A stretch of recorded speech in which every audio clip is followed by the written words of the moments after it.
Hey, my name is Nicole Fiore, and I roller skate. You know the old school roller skates, two in front, two in back? Yeah, those ones. I'm gonna be teaching you how to roll and entertaining you along the way. Come roll with me. Hello, I hope you're doing really well. I know life has been a little wild for everyone, so I hope you are safe and healthy and happy. I'm Nicole Fiore. When I was competing, my name was Nicole Leonard, so you may know me by that. I just want to take a few minutes to talk about body movements, confidence, and competition in general with training and competing. It's amazing to hear that people are studying my old videos, my competition videos and stuff like that. I do have some videos talking about competition anxiety, sharing stories of my skaters and stuff like that for competitors, so please check that out if you haven't. Okay, body movement. I am so happy with the new system with World Skate that body movements are important. I have had a lot of people express that it is not important to move your body as much as we used to in the old system. I think that that is a complete lie. Of course, the technique and your turns and your footwork and all of that, of course that is important. The technical committee is watching for that. However, you do have the judges as well. And the judges will pretty much only be impressed if you are fully committing to them and committing to yourself, fully in it and doing the moves. A lot of and it's very interesting because when I was competing, I didn't really think about my expressions as being anything out of the ordinary. I did have a little kid one time come up to me and be like, "You were awesome! Your face was so funny." And I do still remember that because it threw me off for a second. I was like, thank you so much, because one of my biggest things I would tell myself, one of the biggest things I tell my skaters was to always make the judges feel as uncomfortable as possible. So if you look at the judges' faces, they're sitting there pretty bored most of the time. And you don't want them to be bored when you're skating. You want them to be entertained, sad, freaked out, mad. You want to have a reaction from them. You want to create a reaction from them. So you want to give them something. So one of my big things is eye contact. I really, when I was competing, I really tried to look into each of their eyes. I tell this to my skaters all the time. You really need to connect to them.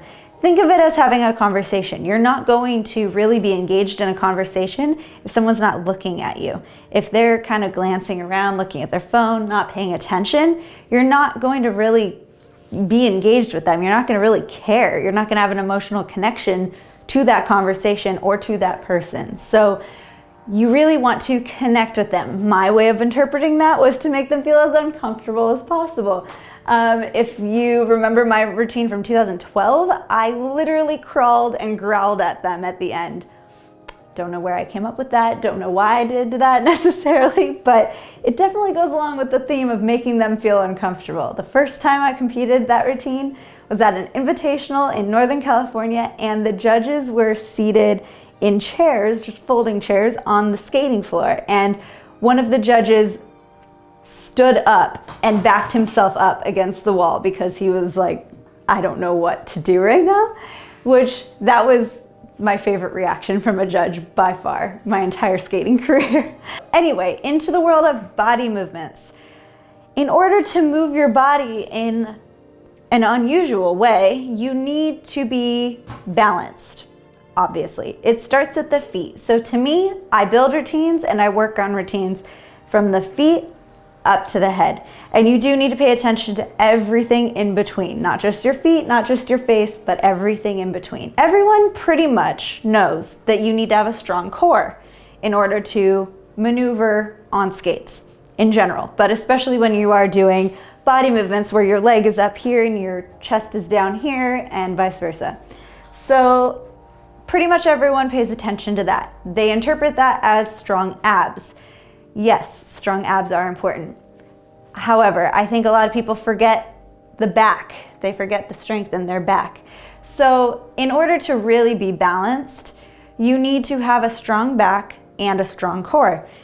You need to be using both. So especially in dance skating, that's where I really spent a lot of my time growing up, was in dance skating, in American dance and then international dance. And what I was told at a young age was to arch my back. Now, I don't disagree with that fully, but I don't agree with it. I then figured out that my lower back was hurting a lot. So I started strengthening my upper back and kind of literally like flexing and then putting my arms out so that my upper back is really strong and settled. That took a lot of strain off of my lower back. So I began doing a lot of exercises to strengthen my back.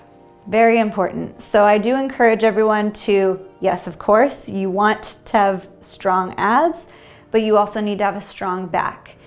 Now, I had someone, I believe it was a judge, I had them tell me what bothered them about my skating was my fingers at one point. And I was a lot younger, and that really stuck with me as well. So he told me to, yeah, it was a judge, I remember now. He told me to feel, and he did this to my finger, feel pressure in my fingernail for whatever's happening. So it needs to either extend or it needs to be pressing down. Whatever it was, it needs to be through my finger. Same thing goes for your toes. So when you're pointing your toe, the only way to really make sure your entire leg is engaged is to point your toe or flex. No in between. So do pay attention to everything from your toes to your fingertips. Now for the head, for engaging and making them feel as uncomfortable as possible, confidence. Confidence is key. And even if you don't have confidence, you need to learn how to pretend that you are confident.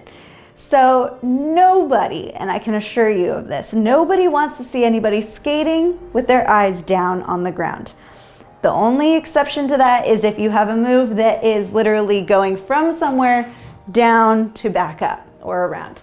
So you never want to see anyone skating like this. You look sad, mopey, grumpy. We don't want that.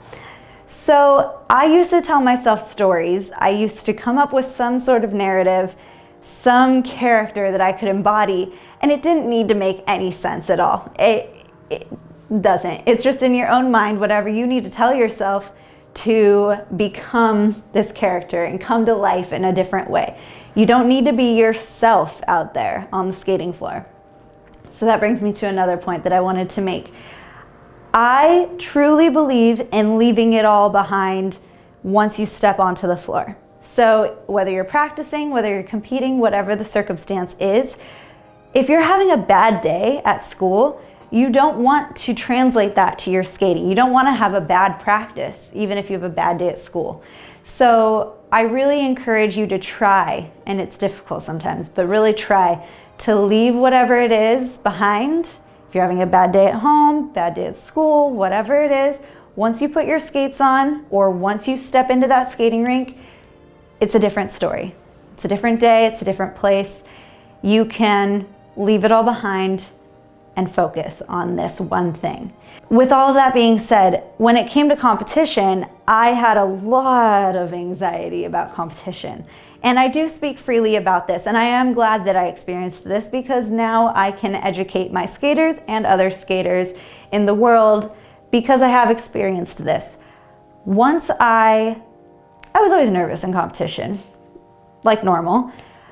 But once I won my first world championship, I had no clue, no expectation to win that. And it was in Australia in 2007. And I was only 15 years old when I won that. So I was 14 that season. I turned 15 right before our regionals, skated nationals. Didn't expect to make the world team. Obviously I was hoping for it, but didn't expect that at all. Went to Worlds, and I was pretty much okay at Worlds. I was a little nervous.